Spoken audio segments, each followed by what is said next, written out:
Hello everyone, स्वागत है आप सबका आपके अपने चैनल अचीव फिजिक्स पे। दोस्तों, आज हम क्लास 10th आईसीएससी के पहले चैप्टर फोर्स के बारे में पढ़ने वाले हैं। इसी चैप्टर में हम लोग मूवमेंट ऑफ फोर्स के बारे में भी पढ़ेंगे। तो मूवमेंट ऑफ फोर्स पढ़ने से पहले कुछ टर्म्स है जो आपको जानना जरूरी है, जो हम लोग चैप्टर में फ्रीक्वेंटली यूज करते रहने वाले हैं। तो आइए समझते हैं कि फोर्स क्या होता है। देखिए, आप सबको पता है कि फोर्स इज अ पुश और a pull is called a force. मतलब किसी भी ऑब्जेक्ट को जब हम लोग धक्का देते हैं या खुद के तरफ खींचते हैं तो हम लोग बोलते हैं कि उसके ऊपर हम लोग फोर्स लगा रहे हैं। फोर्स बेसिकली एक कॉज है, एक कारण है जो किसी भी ऑब्जेक्ट में मोशन क्रिएट कर सकता है। जैसे इफेक्ट्स ऑफ फोर्स में हम लोग पढ़ेंगे कि it can change the state of rest और मोशन ऑफ अ बॉडी। ये क्या कर सकता है? बॉडी के स्टेट ऑफ रेस्ट और मोशन को चेंज कर सकता है। इसका मतलब क्या है? इसका मतलब है कि अगर कोई बॉडी पहले से रुका हुआ है, कोई बॉडी खड़ा है और हम उसको धक्का लगाते हैं, हम उसके ऊपर फोर्स लगाते हैं, तो वो बॉडी चल सकता है। और अगर कोई बॉडी पहले से चल रहा है, इधर से कोई बॉडी चलता हुआ आ रहा है और हम उसको रोकना चाहते हैं, तो अपोजिट डायरेक्शन में फोर्स लगा के हम उसको रोक सकते हैं। मतलब चलता हुआ बॉडी को रोका जा सकता है और रुका हुआ बॉडी को चलाया जा सकता है फोर्स लगा करके। तो पहला इफेक्ट ये है। दूसरा effect, it can change direction of body. ये बॉडी के डायरेक्शन को भी चेंज कर सकता है। अगर कोई बॉडी मान लीजिए एक क्रिकेट का बॉल मेरे तरफ आ रहा है, हम लोग क्या करेंगे? उस पे अपना बल्ला लगाएंगे तो वो अपना डायरेक्शन को चेंज कर लेगा, है ना। बिना फोर्स लगाए बॉडी का डायरेक्शन भी चेंज नहीं होता है। मतलब अगर फुटबॉल आपके तरफ आ रहा है तो आप फुटबॉल आपके तरफ आ रहा है तो आप क्या करते हैं? उसके ऊपर लात से मारते हैं। बेसिकली हम लोग फोर्स लगा करके उस फुटबॉल के डायरेक्शन को चेंज कर दे रहे हैं। बिना फोर्स लगाए डायरेक्शन चेंज नहीं हो सकता है। Third point, it can change shape and size of body, shape, size and speed of the body।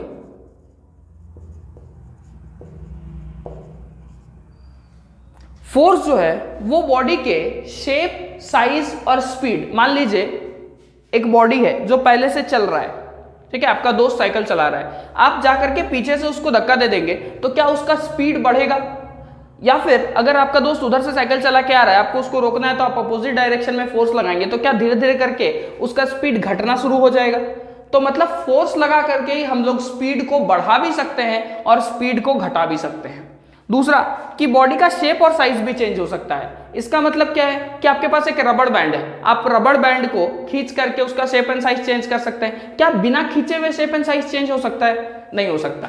तो फोर्स लगा करके ही हम बॉडी का शेप और साइज या फिर उसका स्पीड भी चेंज कर सकते हैं। अब देखिए, रिजिड बॉडी। रिजिड बॉडी का मतलब होता है कठोर बॉडी। कठोर बॉडी, कठोर बॉडी क्या होता है? ध्यान समझिए। It is a body which do not deform its shape when force is applied। ये एक कठोर बॉडी या रिजिड बॉडी एक ऐसा बॉडी होता है जिसपे हम फोर्स लगाने के बाद भी उसका शेप को आसानी से चेंज नहीं कर सकते। जैसे कि ये मान लीजिए दीवार है, ये दीवार पे हम फोर्स लगा रहे हैं, क्या इसका शेप चेंज हो रहा है? नहीं हो रहा है। वैसे ही आपके घर में भी जो दीवार होगा या फिर जो आपका बेड होगा वो जनरली रिजिड बॉडी के कैटेगरी में आता है। मतलब उस पर फोर्स लगा के आसानी से हम उसके शेप को चेंज नहीं कर सकते हैं। तो ये रिजिड बॉडी हो। ट्रांसलेशनल मोशन क्या होता है? When a body moves on a straight path या फिर लीनियर पाथ। जब भी कोई बॉडी फ्री टू मूव है, मतलब कोई बॉडी यहां खड़ा है, ध्यान से समझिए, एक बॉडी यहां पे खड़ा है, फ्री टू मूव है, मतलब फोर्स लगाने से चल सकता है, ठीक है। और इस पे जब हम फोर्स लगाए तो वो स्ट्रेट पाथ में चलना शुरू किया, एकदम सीधा चलना शुरू किया, तो इसका मतलब इसको हम लोग बोलेंगे कि ये ट्रांसलेशनल मोशन कर रहा है, क्योंकि ये स्ट्रेट पाथ में आगे मूव कर रहा है। वहीं अगर कोई बॉडी, मान लीजिए एक बॉडी है और ये एक पॉइंट पे पाइवोटेड है, पाइवोटेड मतलब एक पॉइंट पे इसका ये फिक्स्ड है, इस पे जब हम लोग फोर्स लगाएंगे तो ये रोटेशनल मोशन करता है। When a body moves along a fixed point, जब कोई बॉडी किसी फिक्स्ड पॉइंट के अलोंग मूव करता है तो हम लोग उसको रोटेशनल मोशन, जैसे आपके घर का पंखा जो होता है, पंखा आपका बंद है, आप डंडा लेकर के पंखा के ऊपर ऐसे फोर्स लगाएंगे तो क्या होगा, पंखा घूमना शुरू हो जाएगा एक फिक्स्ड पॉइंट के अलावा, वो रोटेशनल मोशन है। समझ में है? तो ट्रांसलेशनल मोशन, रोटेशनल मोशन ये था। आई होप आपको ये सब क्लियर होगा। हम लोग अब स्टार्ट करेंगे मूवमेंट ऑफ फोर्स। तो चलिए अब हम लोग पढ़ने वाले हैं मूवमेंट ऑफ फोर्स के बारे में। देखिए मूवमेंट ऑफ फोर्स क्या होता है? मूवमेंट ऑफ फोर्स या फिर इसी को टॉर्क बोलते हैं हम लोग, इसको इससे डिनोट करते हैं, इसको टाउ बोलते हैं, ये डिनोशन। देखिए ये मेरे पास एक इर्रेगुलर बॉडी है, इर्रेगुलर बॉडी या रेगुलर कैसा भी बॉडी हम ले सकते हैं, इर्रेगुलर बॉडी है, और मान लेते हैं कि इस इर्रेगुलर बॉडी पे यहां से हमने एक फोर्स लगाया F, तो क्या ये बॉडी यहां से इस तरफ चलना स्टार्ट हो जाएगा? क्या ये बॉडी, यही बॉडी सेम ये इधर बन जाएगा, ये सेम बॉडी यहां आ जाएगा, है ना? जब इस पे फोर्स लगाएंगे मतलब ये बेसिकली यहां से यहां शिफ्ट होकर के ये ट्रांसलेशनल मोशन दिखाएगा। ट्रांसलेशनल मोशन अभी हमने पढ़ा कि जो मोशन स्ट्रेट लाइन पे चलता है, जब कोई बॉडी स्ट्रेट पाथ पे चलता है तो ट्रांसलेशनल मोशन दिखाएगा। तो क्या ये ट्रांसलेशनल मोशन दिखा रहा है? ठीक है।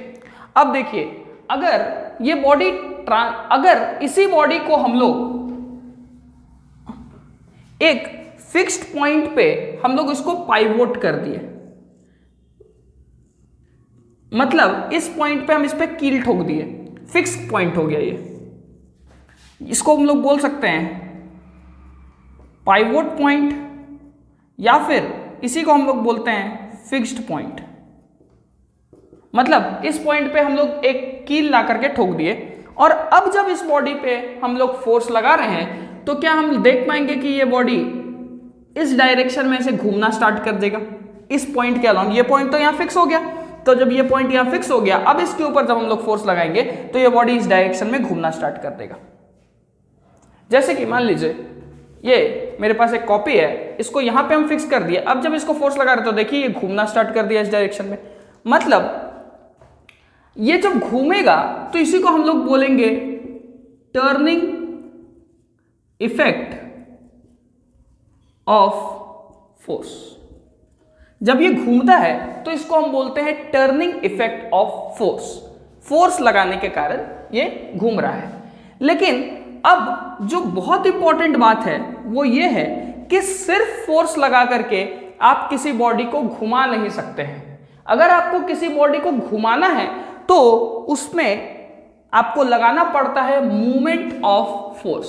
अब ये एक आपके लिए नया क्वांटिटी है, मूवमेंट ऑफ फोर्स। देखिए मूवमेंट ऑफ फोर्स क्या होता है समझिए। मूवमेंट ऑफ फोर्स आपके लिए एक नया क्वांटिटी है।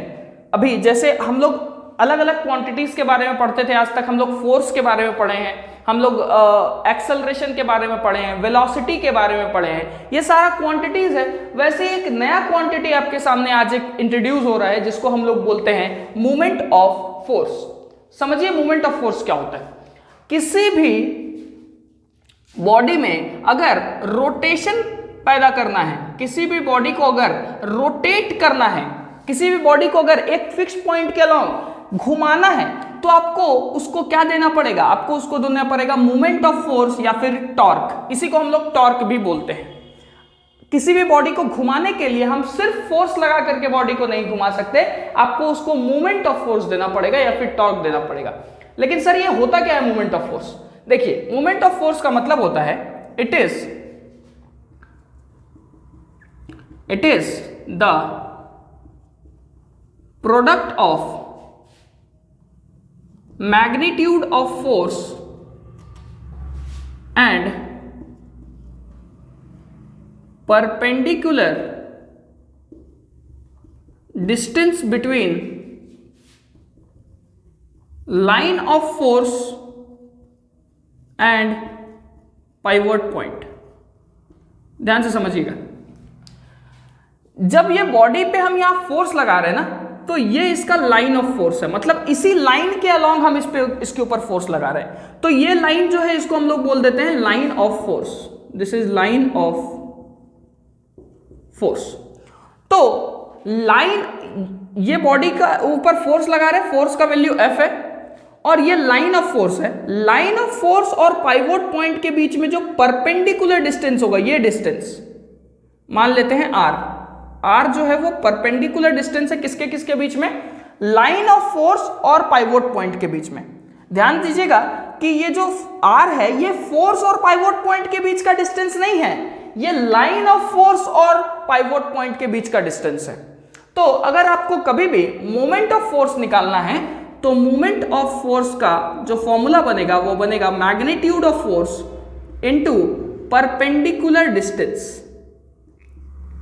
परपेंडिकुलर डिस्टेंस, ये परपेंडिकुलर डिस्टेंस किसके किसके बीच का होना चाहिए?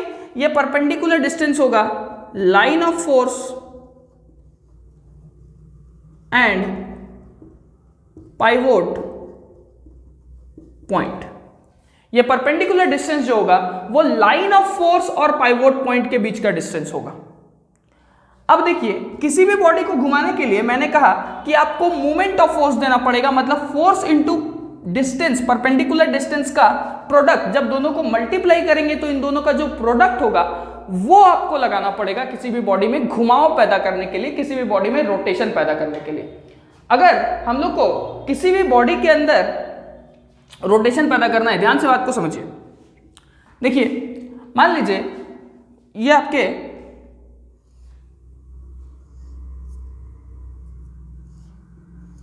आपके घर का दरवाजा है और ये इसका वो पाइवोट पॉइंट है, वो चौखट है जिसके अलोंग ये दरवाजा ऐसे ऐसे खुलता है और बंद होता है। यहाँ पे आपको ऐसे दिखता होगा कांटी लगा हुआ या फिर कील लगा हुआ, जिसके अलोंग ये ऐसे खुलता है बंद होता है। आपने ध्यान दिया होगा कि जो हैंडल होता है ना वो हमेशा इस साइड में लगाया जाता है। आप अभी जाकर के ट्राई कर लीजिए, आप फोर्स लगाइए लेकिन इस पॉइंट पे एकदम फोर्स लगाइएगा, जस्ट बगल में जो पाइवोट पॉइंट है, जो फिक्स्ड पॉइंट है, उसके जस्ट बगल में फोर्स लगा करके जा करके देखिए, एकदम इस पॉइंट पे फोर्स लगा करके देखिए, आप दरवाजा को रोटेट नहीं करवा पाएंगे। क्यों? क्योंकि मैंने अभी बताया था कि मूवमेंट ऑफ फोर्स जो होता है वो फोर्स और परपेंडिकुलर डिस्टेंस का प्रोडक्ट होता है और आपको किसी चीज को घुमाने के लिए मूवमेंट ऑफ फोर्स देने का जरूरत है। आप सिर्फ फोर्स लगा करके, आप यहां जाकर के 100 न्यूटन इस पॉइंट पे फोर्स लगा लीजिए, फिर भी दरवाजा आपका रोटेट नहीं करेगा, क्योंकि आप जो परपेंडिकुलर डिस्टेंस है इसको आप वहां पे जीरो कर दिए और F into zero moment of force उस केस में आपका हो जाएगा जीरो, और जब मोमेंट ऑफ फोर्स जीरो रहेगा तो कोई भी चीज रोटेट नहीं करता है। वही आप थोड़ा सा डिस्टेंस पे, यहां पे इस पॉइंट पे थोड़ा डिस्टेंस बढ़ा लिए, मान लेते हैं कि आधा मीटर या फिर 25 सेंटीमीटर, मान लेते हैं ये डिस्टेंस 25 सेंटीमीटर आप बढ़ा लिए, मतलब पाइवोट पॉइंट से 25 सेंटीमीटर इधर आ गए। जब आप 25 सेंटीमीटर पाइवोट पॉइंट से इधर आ गए तो अब जब आप फोर्स लगाएंगे तो फोर्स और परपेंडिकुलर डिस्टेंस कुछ होगा, दोनों मिलके एक मोमेंट ऑफ फोर्स बनाएगा और अब जो दरवाजा है वो रोटेट करना स्टार्ट कर देगा। पहले केस में इसलिए नहीं किया क्योंकि आप परपेंडिकुलर डिस्टेंस उसको दे ही नहीं रहे थे। जब आप उसको परपेंडिकुलर डिस्टेंस थोड़ा सा देंगे तो वो मोमेंट ऑफ फोर्स जनरेट करेगा और वो जो दरवाजा है आपका वो रोटेट करना स्टार्ट कर देगा। क्या आपको ये बात क्लियर हो रहा है? अब देखिए, जब भी अगर हम यूनिट का बात करें मोमेंट ऑफ फोर्स का,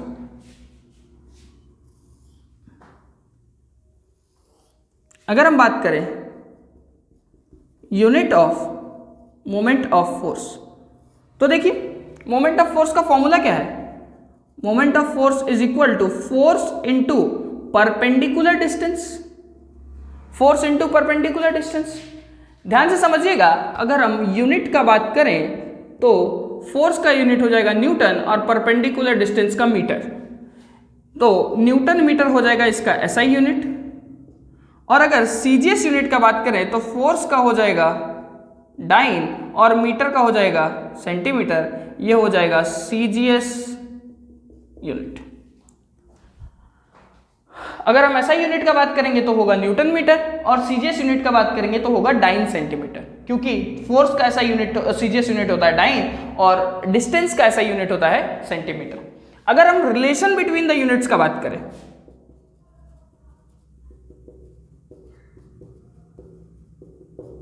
तो देखिए 1 newton metre is equal to 1 newton into 1 metre. क्या इसको ऐसे लिखा जा सकता है? क्या 1 न्यूटन को 10 टू द पावर 5 डाइन लिख सकते हैं, क्योंकि 1 न्यूटन में 10 टू द पावर 5 डाइन होता है, और 1 मीटर को 10 to the power 2 centimetre, 1 metre में 100 सेंटीमीटर होता है।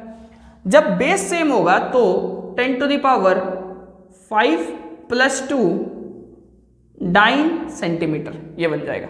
मतलब ये बन जाएगा 1 newton metre is equal to 10 to the power 7 dyne centimetre. मैं इसको यहां लिख देता हूं, relation 1 newton metre is equal to 10 to the power 7 dyne centimetre.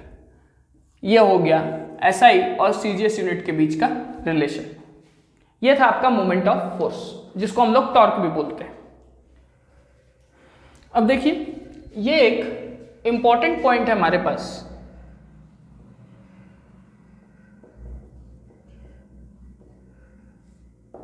ये इंपॉर्टेंट पॉइंट क्या बोल रहा है? On increasing the distance from pivot point the magnitude of applied force decreases.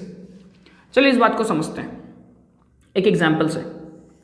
मान लीजिए आपके पास ये एक रॉड है जो इस पॉइंट पे पाइवोटेड है, इस पॉइंट पे फिक्स्ड है, और आपको पता है कि इसको घुमाने के लिए जो मोमेंट ऑफ फोर्स चाहिए वो चाहिए 50 न्यूटन मीटर का।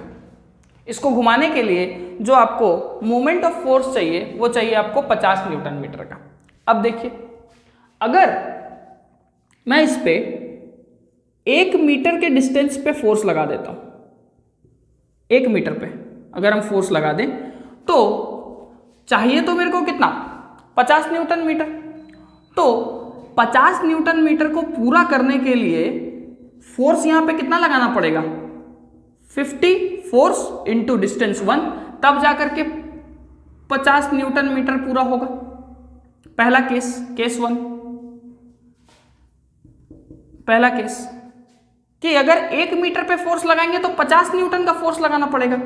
लेकिन वही अगर मैं 2 मीटर पे फोर्स लगा दूं, 2 मीटर पे फोर्स लगा दूं, तो सेकंड केस में देखिए जो मोमेंट ऑफ फोर्स निकल के आएगा वो 2 मीटर पे फोर्स लगा रहा हूं तो क्या 25 न्यूटन के फोर्स से ही काम, क्योंकि चाहिए टोटल कितना?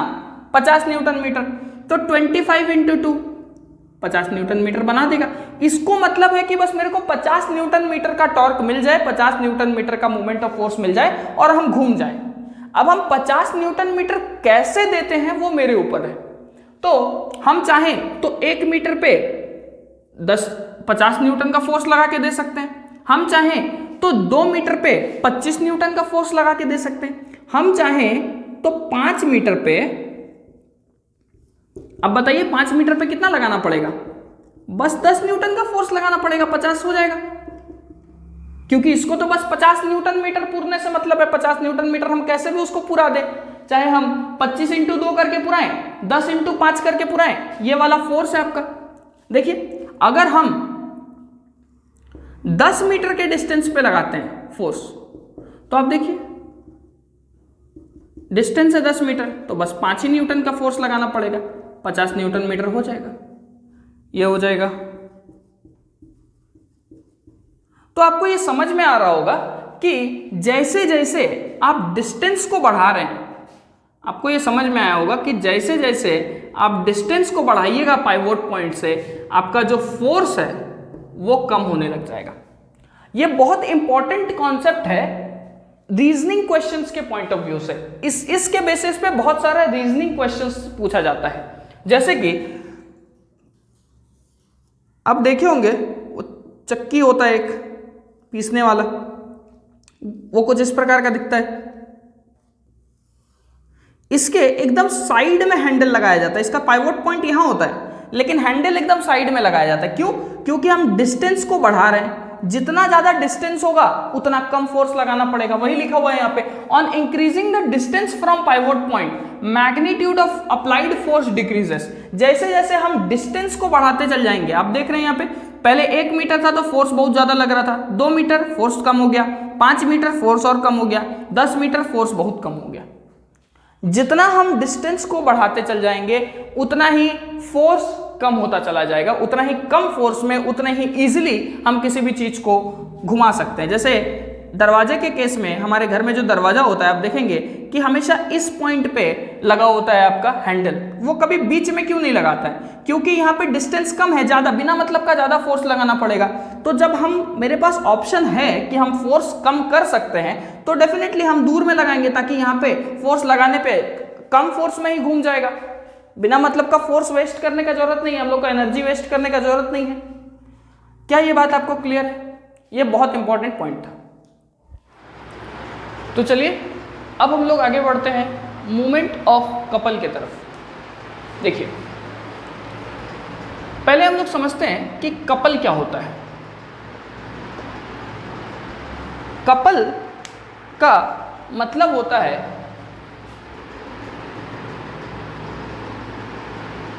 To equal and opposite parallel forces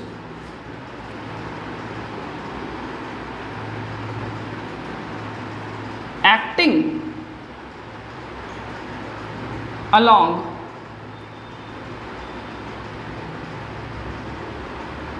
different line of action। क्या मतलब है इसका? इसका मतलब ये है कि मान लीजिए हमारे पास एक रॉड है,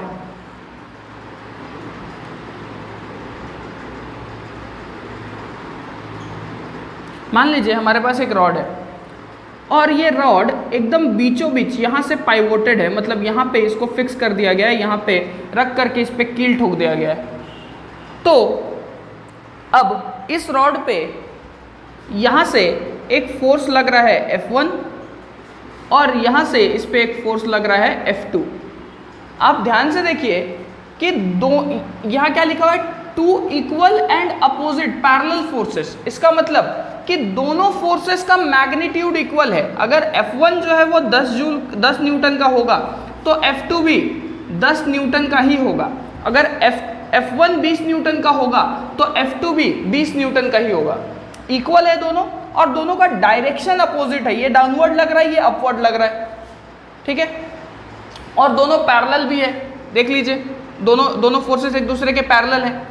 और acting along different line of action, दोनों का लाइन ऑफ एक्शन अलग अलग है। ये देखिए इस फोर्स का लाइन ऑफ एक्शन कुछ ये है और इस फोर्स का लाइन ऑफ एक्शन कुछ ये है। Line of force, line of action of the force दोनों का अलग अलग है। कुछ बच्चों को लगता है कि सर ये तो सेम लाइन ऑफ एक्शन पे काम कर रहा है, ये देखिए ये वाला लाइन ऑफ एक्शन ये नहीं है, ये फोर्स के सीधे सीधे में लाइन ऑफ एक्शन होता है। तो ये लाइन ऑफ एक्शन इसका है, ये लाइन ऑफ एक्शन इसका है, दोनों फोर्सेस का अलग अलग लाइन ऑफ एक्शन है। यहाँ पे हम लोग डे टू डे लाइफ में कपल फोर्सेस का बहुत ज़्यादा इस्तेमाल करते हैं। जैसे गाड़ी के स्टीयरिंग में, कार के स्टीयरिंग में आपको दोनों हाथ इस्तेमाल करना पड़ता है। एक हाथ से आप अगर कार को टर्न कर रहे हैं तो एक हाथ से ऊपर की तरफ फोर्स लगाते हैं, एक हाथ से नीचे की तरफ फोर्स लगाते हैं। आप चाहें तो आप एक हाथ से सिंगल हैंडेड भी इस काम को कर सकते हैं, लेकिन अगर दोनों हाथ से किया जाए तो वो काम ज़्यादा आसानी से हो सकता है। मतलब हम लोग वहाँ पे कपल फोर्स का प्रयोग कर रहे हैं। जैसे किसी बॉटल के ढक्कन खोलने के लिए, देखिए इस बॉटल के ढक्कन को अगर खोलना है तो सिर्फ मैं अगर इधर से फोर्स लगाऊं तो ये नहीं खुलेगा। अगर मैं दोनों से इस उंगली से उस तरफ फोर्स लगाऊं, इस उंगली से अंदर की तरफ फोर्स लगाऊं, तब ये खुल जाएगा। मतलब कपल फोर्स हम लोग डे टू डे लाइफ में बहुत ज़्यादा इस्तेमाल करते हैं। जैसे हम लोग अपने घर के जो टैप होता है, टैप नल, उस नल में भी हम लोग फोर्स लगाते हैं, कपल फोर्स।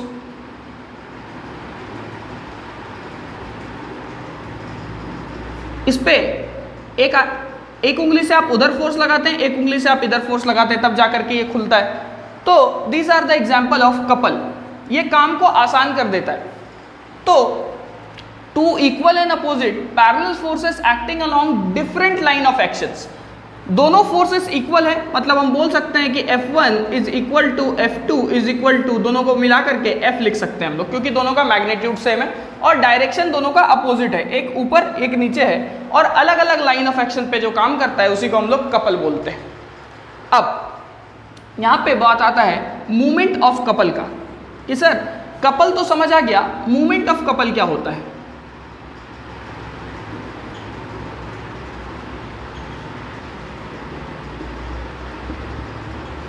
देखिए जाहिर सा बात है कि अगर इस पे ये इधर फोर्स लगा रहा है तो इस फोर्स के वजह से इस डायरेक्शन में कुछ मूवमेंट ऑफ फोर्स क्रिएट हो रहा होगा, movement of force due to force 1, और इधर कुछ मूवमेंट ऑफ फोर्स क्रिएट हो रहा होगा MOF2।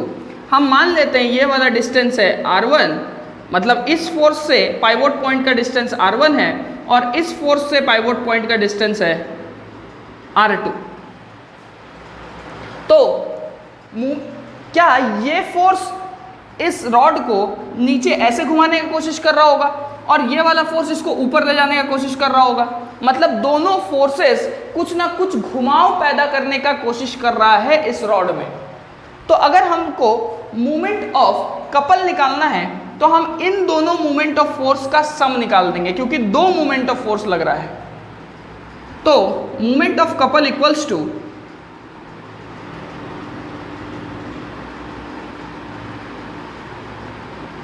is equal to moment of force 1 plus moment of force 2, moment of force 1 plus moment of force 2। अगर मैं moment of force 1 का बात करूं तो इसमें फोर्स लग रहा है F1 को F लिखा जा सकता है, into perpendicular distance from the pivot point है R1, प्लस अगर मोमेंट ऑफ फोर्स 2 का बात करूं तो इसमें फोर्स लग रहा है F2 को भी F लिखा जा सकता है, into perpendicular distance from pivot point यहाँ पे है R2। अगर मैं इन दोनों में से F को कॉमन ले लूँ तो R1 प्लस R2 ये आ रहा है, F into R1 plus R2, ये आ गया आपका movement of couple.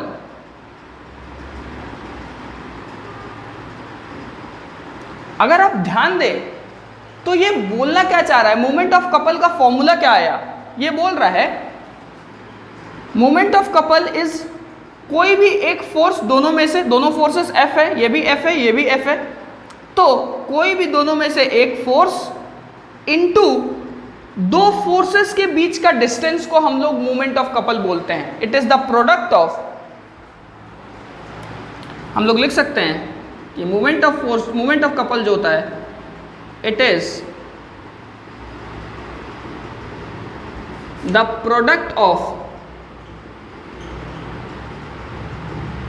either force and perpendicular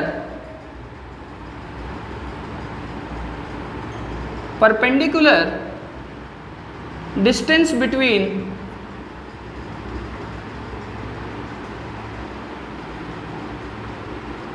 line of forces,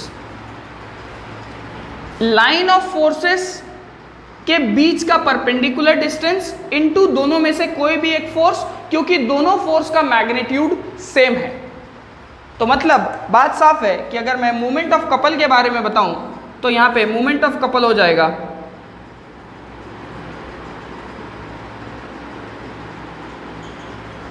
moment of couple हो जाएगा कोई भी एक फोर्स मतलब F into distance, perpendicular distance किसके बीच का, दोनों फोर्सेस के बीच का डिस्टेंस चाहिए। आप यहां ध्यान दीजिए कि मोमेंट ऑफ फोर्स में हम लोग लाइन ऑफ फोर्स और पाइवोट पॉइंट के बीच का डिस्टेंस लेते थे। मोमेंट ऑफ कपल में हम लोग दोनों फोर्सेस के लाइन ऑफ फोर्स के बीच का डिस्टेंस लेंगे, perpendicular distance between line of forces. ये हो गया moment of couple,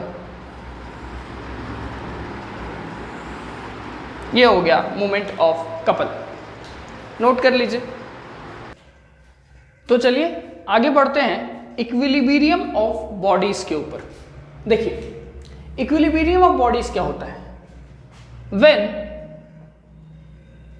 a number of forces acting on a body produces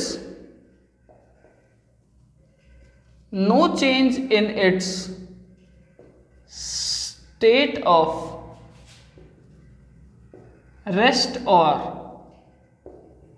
motion, then it is said to be in equilibrium। देखिए जब किसी body के ऊपर मान लीजिए ये बॉडी है, इस बॉडी के ऊपर जब नंबर ऑफ फोर्सेस काम कर रहा है लेकिन फिर भी ये बॉडी जैसा था वैसा ही रहेगा। मतलब अगर मान लीजिए हम इधर से इस पे 10 न्यूटन का फोर्स लगाए और इधर से भी 10 न्यूटन का फोर्स लगा दिए तो दोनों फोर्सेस एक दूसरे को कैंसिल कर देगा और ये बॉडी अगर रेस्ट पे था तो रेस्ट पे ही रहेगा। इसका मतलब कि फोर्सेस एक दूसरे को कैंसिल करना बहुत जरूरी है। अगर ये बॉडी है यहाँ पे, इधर से अगर हम 15 न्यूटन लगा रहे हैं तो इधर से भी 15 न्यूटन लगा देंगे और ये बॉडी जैसा था वैसा ही रहेगा। मतलब जो बॉडी के ऊपर नेट फोर्स है, टोटल फोर्स जो है वो 0 रहेगा। तब हम लोग बोलेंगे कि बॉडी इक्विलिब्रियम में है। अब देखिए इक्विलिब्रियम का 2 प्रकार होता है, एक होता है स्टैटिक इक्विलिब्रियम, एक होता है डायनेमिक इक्विलिब्रियम। समझते हैं हम लोग स्टैटिक इक्विलिब्रियम के बारे में। देखिए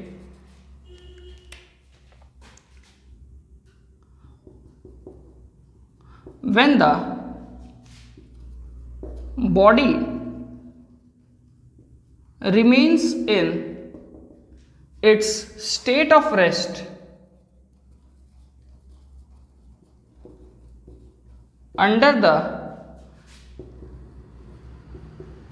influence of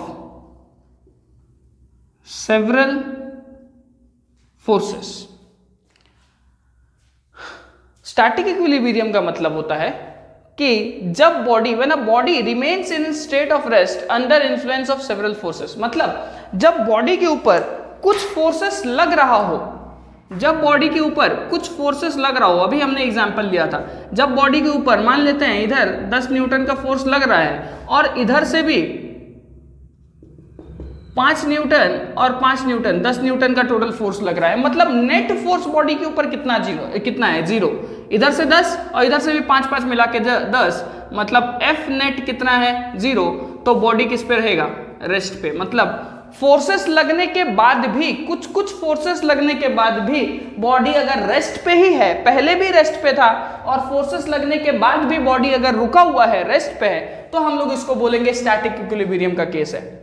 मैं ये नहीं कह रहा हूं कि इस पे इंडिविजुअल फोर्सेस 0 है। इंडिविजुअल फोर्सेस देखिए है 10 न्यूटन है, 5 न्यूटन है, 5 न्यूटन है, लेकिन ये फोर्सेस एक दूसरे को कैंसिल आउट कर दे रहा है। नेट फोर्स जो है बॉडी के ऊपर वो 0 लग रहा है, क्योंकि इधर का 10 न्यूटन और इधर का 10 न्यूटन एक दूसरे को कैंसिल आउट कर दे रहा है। बॉडी अभी भी रेस्ट पे है।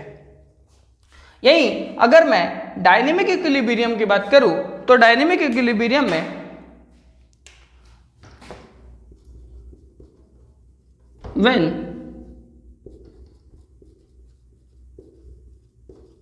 body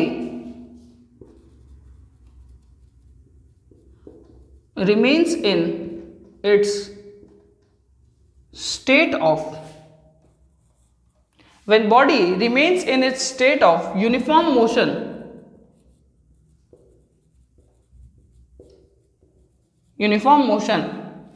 under influence of several forces, मतलब बॉडी के ऊपर कुछ फोर्सेस लगने के बाद भी, देखिए यहां पे बॉडी पहले से 10 मीटर पर सेकंड का यूनिफॉर्म वेलोसिटी मेंटेन करके चल रहा है, मतलब ना ये घट रहा है 10 मीटर पर, ना ये 10 से 9 हो रहा है, ना 10 से 11 हो रहा है, ये 10 मीटर पर सेकंड से ही चल रहा है। अब अगर ये 10 मीटर पर सेकंड से ही चल रहा है और मैं इधर से एक फोर्स लगा दूं 5 न्यूटन का, तो जाहिर सा बात है कि अगर एक तरफ से लगाएंगे तो इसका वेलोसिटी ये बढ़ाने में मदद करेगा, इधर चल रहा है हम धक्का दे दे तो वेलोसिटी बढ़ जाएगा। और अगर मैं सिर्फ इस तरफ से लगाऊं, इधर ना लगाऊं, सिर्फ इस तरफ से 5 न्यूटन लगाऊं, तो वेलोसिटी घटना शुरू हो जाएगा। ये इधर चल रहा है, मैं इधर से धक्का लगा दूं तो ये वेलोसिटी घटना शुरू हो जाएगा। लेकिन अगर दोनों तरफ से मैं लगा दूं, इधर से भी 5 न्यूटन, इधर से भी 5 न्यूटन, तो होगा क्या, बॉडी ये 5 न्यूटन इस 5 न्यूटन को कैंसिल आउट कर देगा और बॉडी 10 मीटर पर सेकंड से ही चलता रहेगा। अगर सिर्फ इस तरफ से लगाते तो बॉडी का वेलोसिटी बढ़ना शुरू हो जाता, 10 से 11 होता, 12 होता, 13 होता, 14 होता, क्योंकि हम जिस दिशा में, जिस डायरेक्शन में बॉडी चल रहा है उसी डायरेक्शन में फोर्स लगाए। अगर हम सिर्फ इधर से लगाते, इधर का नहीं होता फोर्स, इधर का कोई फोर्स नहीं होता, सिर्फ इधर से फोर्स होता, तो बॉडी का वेलोसिटी घटना स्टार्ट हो जाता है। 10 से चल रहा है तो 9 होता, 7 होता, 5 होता, 3 होता, 0 हो जाता धीरे धीरे करके। लेकिन अगर मैं इधर से भी 5 लगाया और इधर से भी 5 लगाया तो दोनों फोर्सेस एक दूसरे को कैंसिल आउट कर देगा और ये 10 मीटर पर सेकंड से ही चलता रहेगा। इसको हम लोग बोलते हैं डायनेमिक इक्विलिब्रियम, कि जब कुछ फोर्सेस लगने के बाद भी बॉडी यूनिफॉर्म वेलोसिटी मेंटेन करके चलता रहे, यूनिफॉर्म मोशन मेंटेन करके चलता रहे। अब देखिए, अगर हम कंडीशंस ऑफ इक्विलिब्रियम का बात करेंगे, ये बहुत इंपॉर्टेंट है, ये पूछा जाता है। कंडीशंस ऑफ इक्विलिब्रियम का अगर हम बात करेंगे तो सबसे पहला कंडीशन है कि the resultant of all the forces,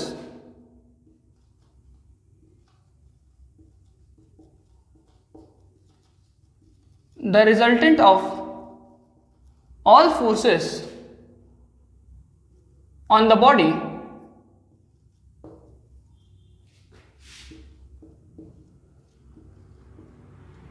must be 0। तभी से हम लोग वही तो बात कर रहे हैं कि यहां पे भी एफ नेट 0 हो गया, इस पॉइंट पे भी जो नेट फोर्स है वो 0 हो गया, वही रिजल्टेंट फोर्स का बात कर रहा है। रिजल्टेंट फोर्स मतलब नेट फोर्स, टोटल फोर्स, उसी को बोलते हैं हम लोग। Net force, total force, resultant force एक ही चीज होता है। तो यहां पे क्या बोल रहा है कि resultant of all the forces, जितना भी फोर्सेस लग रहा है बॉडी पे, इंडिविजुअल फोर्सेस लगे कोई दिक्कत नहीं है, लेकिन जो नेट फोर्स है वो टोटल 0 हो जाए तो हम लोग बोलेंगे। ये 0 कैसे हो रहा है, देखिए अगर इस डायरेक्शन को हम पॉजिटिव लेंगे तो ये +10 हो जाएगा और ये -5 ये हो जाएगा -10, प्लस माइनस मिलकर के खत्म कर देगा फोर्सेस को और ये नेट फोर्स 0 हो जाएगा। ये पहला कंडीशन। और दूसरा कि the net moment of force of the body on the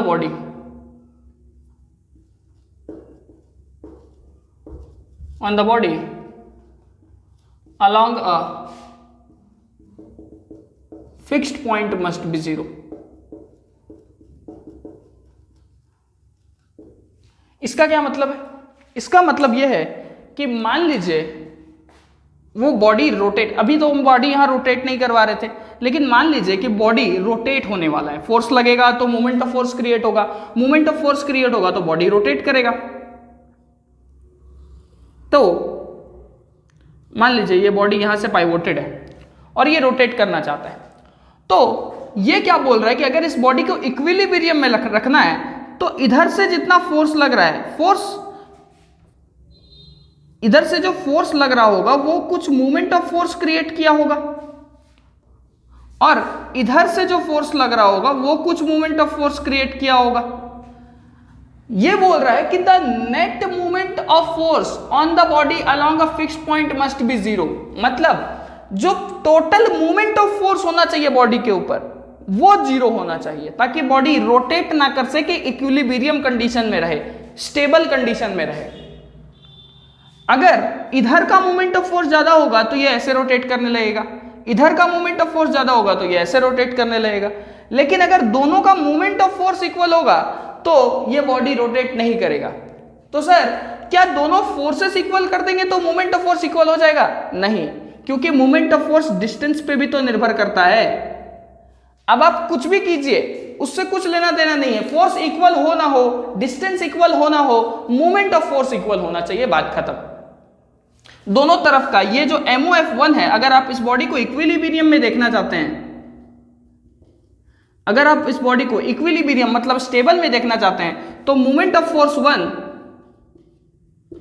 movement of force 2 के इक्वल होना चाहिए। अब ये जरूरी नहीं है कि ये फोर्स के इक्वल होगा तभी इक्वल होगा मोमेंट ऑफ फोर्स, या फिर ये डिस्टेंस के इक्वल होगा तभी मोमेंट ऑफ फोर्स इक्वल होगा, ऐसा कोई जरूरी नहीं है। बस दोनों का प्रोडक्ट, मुझे प्रोडक्ट से मतलब है, दोनों का प्रोडक्ट इक्वल होना चाहिए। इधर का मोमेंट ऑफ फोर्स मतलब फोर्स और डिस्प्लेसमेंट का प्रोडक्ट, और इधर का फोर्स और डिस्प्लेसमेंट का प्रोडक्ट दोनों एक दूसरे के इक्वल होना चाहिए। तो हम लोग बोलेंगे कि सेकंड जो कंडीशन है वो भी सेटिस्फाई हो रहा है। ये 2 कंडीशंस बहुत इंपॉर्टेंट है, इसको नोट कर लीजिएगा।